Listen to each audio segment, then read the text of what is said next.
In America, Christmas centers around Christianity, turkey, and epic home-cooked feasts shared with loved ones. In Japan, it started as a marketing lie that worked so well, it changed the nation's DNA. Forget Santa.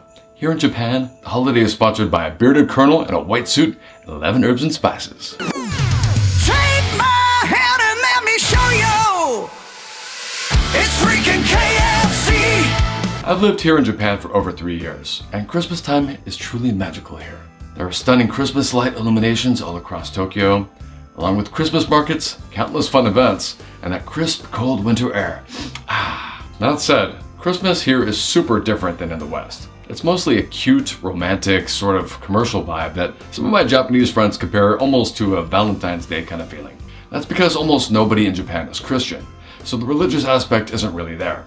Turkey, basically a myth. You can see it in movies, but good luck finding a whole turkey in your Japanese supermarket. So what's a Japanese resident supposed to eat for Christmas? The answer? Fried chicken. Until this year, I never had KFC for Christmas, and frankly, that was disturbing. So my wife and I decided to finally do the whole KFC Christmas thing this year, and it was a delight. Yes, KFC is a big deal in Japan at Christmas time, and it's the meal of choice for the big Christmas feast. But how the heck did this even happen? KFC for Christmas? What is that? Well, let's explain. Let's rewind back to 1970 Nagoya. KFC had just landed in Japan and it was flopping. Nobody knew what Kentakkii was. To locals, it was just this weird foreign shop with a bearded white guy logo and buckets of messy chicken you were supposed to eat with your hands. That's where our good friend Takeshi Okawara-san comes into the story. He was the manager of the very first KFC store in Japan, and in the winter of 1970, he was desperate. Legend has it that a group of homesick foreigners walked into his KFC and were like, "Man, there's no turkey in Japan. How are we supposed to do Christmas dinner?" They complained, but ultimately they decided that fried chicken was about as close as they were going to get to a Christmas meal in Japan. Okawara-san's brain went into overdrive. He thought, if Japanese customers can't have Christmas turkey, I'll just tell them that fried chicken is the true taste of Christmas. So in 1974, it was on. KFC launched Kurisumasu ni wa Kentakkii, roughly translated as Kentakkii for Christmas. By the way, the marketing wasn't subtle at all. It was basically, this is what Christmas looks like. It's always been like that. That's just how they do it in the West. The TV ads showed happy Japanese families gathering around buckets of KFC like they've been doing this for generations. Okawara-san went on national TV and was asked on NHK, is fried chicken really a Western Christmas tradition? He looked them straight in the eyes and he said, yes, lying through his dientes. What a rascal. What a rascal. He then pulled the ultimate move by bringing the Colonel Sanders statues into the Christmas mix. In the 1970s, Japan didn't really know who Santa Claus was, so Okawara-san dressed the KFC Colonel in a Santa Claus suit. So then kids saw a jolly bearded man in red and they thought, that's him, that's frickin' Santa, and he wants me to eat some wings.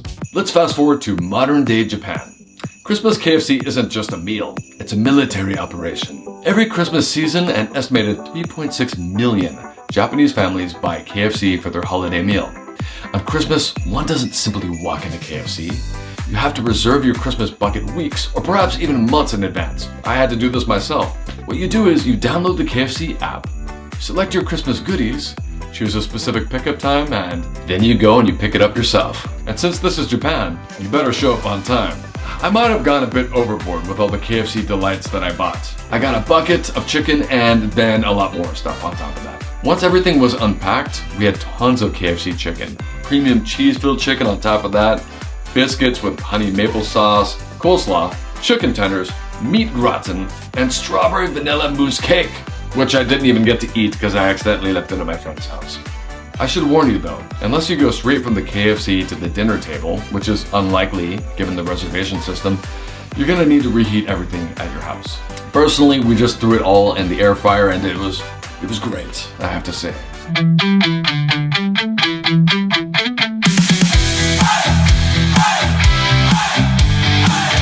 KFC for Christmas time. KFC. It's good. Feeling divine. KFC. KFC for Christmas. Really good. We used to have it in Brazil. And it was like decades. When everything is said and done, here's the weirdly beautiful part. Japan didn't actually have a traditional Christmas meal to begin with. What started as a corporate lie turned into nostalgic memories for families all across Japan. And ultimately, these are the parts of Christmas that I personally enjoy the most. It's those nostalgic moments with family, right? And an epic feast, breaking bread. It's the best. And now, Japanese parents who grew up on the original lie are buying buckets of KFC for their kids. It's not really about the chicken anymore. No, it's about nostalgia and tradition. So, did Japan get tricked, or did they just find a way to make Christmas delicious without spending 6 hours cooking a turkey? Personally, I still love cooking an epic Christmas feast and breaking bread with loved ones, but I think we'll also keep KFC as part of our Japanese Christmas tradition going forward. Side note, KFC, you really should be sponsoring me for all this publicity. I'm an American. You totally lied about how we do things, so just saying, throw me some love here. But I'd like to know, what's the weirdest holiday food in your country? And would you ever try KFC for Christmas in Japan? Let me know in the comments, and thanks for watching. It's freaking KFC!